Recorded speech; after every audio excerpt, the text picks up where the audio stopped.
Happy Saturday. Paleo Boss Lady here again. I'm getting ready to go and be a TA for a community psychology class at Antioch University, their master's program. And before I left, I thought that's a great thing for me to talk about. Community. Community matters. It matters to me a lot in my journey. And if I didn't have this community, I don't know if I'd be half as successful as I am right now.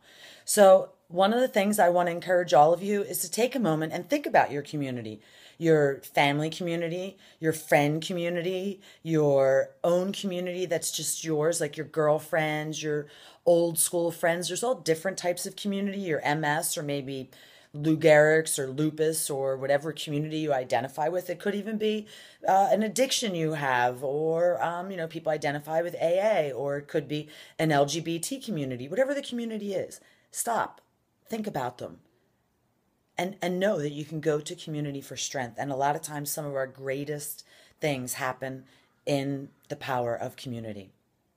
So that's what I have today. Community. That's what I want to share with all of you.